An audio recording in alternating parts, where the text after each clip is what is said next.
Un conseil, madame, un conseil, monsieur, mangez. Y'en a qui prennent un petit coup, moi je mange. Y a-t-il un pilote dans l'assiette? Y'en a qui lèchent les vitrines, moi je mange. Aujourd'hui, je me rends compte qu'on a quand même des idées reçues par rapport au genre alimentaire, sur ce qu'un homme doit manger ou ce qu'une femme doit manger. En fait, c'est vrai qu'on se dit toujours, les garçons, ils mangent de la viande et les filles, elles mangent de la salade. C'est normal, ça? T'as tout à fait raison. Et moi, c'est vrai que c'est des questions que je rencontre de plus en plus fréquemment, aussi bien chez mes patientes que lors de conférences, etc. Il y a effectivement beaucoup de croyances et un symbolisme autour des aliments qui vont entraîner une alimentation genrée, alors que elle a pas lieu d'être. Ça va entraîner des restrictions chez les hommes comme chez les femmes qui n'ont pas de teneur physiologique, rationnelle. Bah oui, c'est ça. Pourquoi les hommes devraient manger de la viande? Plus que les femmes. C'est ça. Alors, on peut donner un petit peu un éclairage par rapport à tout ça. On va parler d'un principe très, très, très intéressant qui est le principe d'incorporation. Alors, c'est un principe qu'on va rencontrer en psychologie notamment. Le principe d'incorporation, c'est la croyance selon laquelle le fait d'ingérer un aliment, ça va permettre d'en acquérir les propriétés. On est de l'ordre de la pensée magique, là, c'est « je deviens ce que je mange ». Alors, ce principe-là, on pourrait croire que c'est l'apanage des civilisations traditionnelles, genre je vais manger du lion, etc. Oh, d'ailleurs, on le dit, t'as mangé du lion ce matin pour quelqu'un qui est nerveux, etc. Pour s'approprier la vigueur du lion, etc. Voilà. C'est pas du tout l'apanage des civilisations traditionnelles, ça nous concerne tous. On le voit avec l'expression qui m'a échappé justement.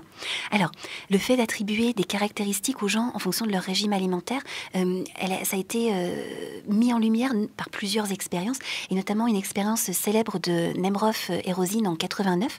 Alors, je vais vous décrire un petit peu le protocole de l'expérience. On a commencé par décrire à des étudiants, deux groupes d'étudiants différents, deux cultures imaginaires chez un peuple qu'on a appelé les Chandorans. Ce sont des insulaires qui chassent la tortue marine et le sanglier. Au premier groupe d'étudiants, on a expliqué que le mets préféré de cette civilisation, c'est la tortue marine, et que le sanglier, il va être chassé uniquement pour ses défenses, pour fabriquer des outils, etc. Au second groupe, on va expliquer que le mets préféré de cette civilisation, c'est le sanglier, et que la tortue, elle va être exploitée pour sa carapace. Donc du coup, le peuple des Chandorans, dans le texte, il se distingue que par son alimentation. Ensuite, on a demandé aux étudiants d'attribuer aux Chandorans moyens des adjectifs à partir d'une liste.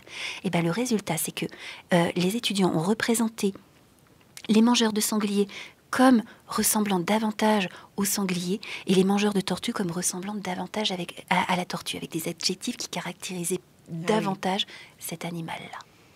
Principe d'incorporation. Du coup, nous, si on s'observe, on peut vérifier en pratique qu'on va refuser ou chercher à manger certains aliments en fonction des symboles qui véhiculent. Alors pense à l'expression, par exemple, fort comme un bœuf. Et puis maintenant, on peut jouer. Imagine un petit papy tout frêle qui mangerait un gros steak, qui aurait un gros steak dans son assiette. Comment ça fait dans la tête quand on imagine ça ? Observe un petit peu ce que ça fait penser de lui. Et puis ensuite, on peut imaginer le même petit papy tout frêle qui mangerait seulement une petite soupe. Et là, observe ce que tu vas penser de lui aussi, de son caractère.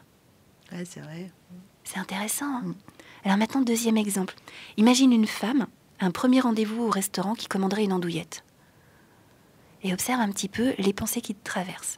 Ou une côte de bœuf, ouais. Une côte de bœuf, ouais. Un truc bien viril. Ouais, voilà.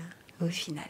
Ouais, c'est quand même fou. C'est vraiment des idées reçues. C'est même des genres un peu sexistes d'imaginer que non, faut être femme, c'est aussi manger plutôt du côté un peu végétarien, un peu délicat, ou le côté un peu mais voilà, yin, ou je sais pas. C'est exactement ça, plutôt yin parce que plutôt féminin. Tu as tout à fait raison.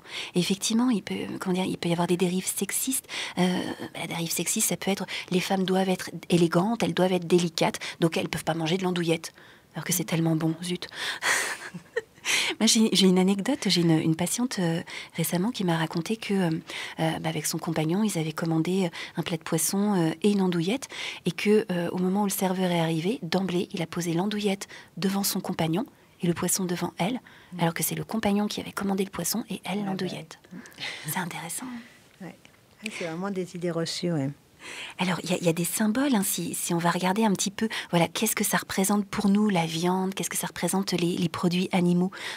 Voilà, en vrac, la viande, elle peut être assimilée au sang, à la chair, à la colère, à la force, à la virilité, la violence, etc. Voilà. Donc, des choses, comme tu disais, plus yang, finalement, donc plus viril, plus mâle, plus masculine. Et puis, les végétaux, par contre, quand on pense végétaux, on peut avoir des symboles de fraîcheur, de nature, de vie, de légèreté, de délicatesse, etc. Des choses qu'on va attribuer plus facilement au féminin. De là, quand tu es un grand gaillard costaud, est-ce que tu as vraiment envie de manger de la délicatesse, de manger au risque de te faire traiter de je sais pas quoi, de femmelette ou autre chose? Donc ces symboles-là, ils vont nous conditionner. Le problème, c'est que il y a des femmes qui ont besoin de manger de la viande et puis en quantité, je dirais importante. On a besoin de manger de la viande, certaines femmes en particulier, parce qu'on a besoin des graisses qu'elles apportent pour être en bonne santé, pour pas être anémie, etc.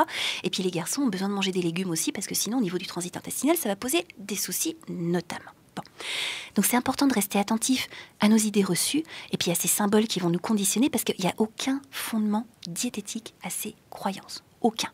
C'est important de respecter nos envies, parce que si à un moment donné on a envie de viande, c'est qu'on a probablement besoin de viande, voilà, quand c'est un appétit spécifique, c'est-à-dire un appel du corps pour un aliment qui va nous apporter les nutriments dont on est en manque. Et puis, ça peut être astucieux de jouer avec nos représentations aussi. C'est-à-dire quand on a une représentation négative ou pas adéquate par rapport à l'image qu'on se fait de nous-mêmes, de jouer justement avec les représentations pour faire des aliments bons à penser, selon l'expression de Lévi-Strauss, et pas seulement des aliments bons à manger.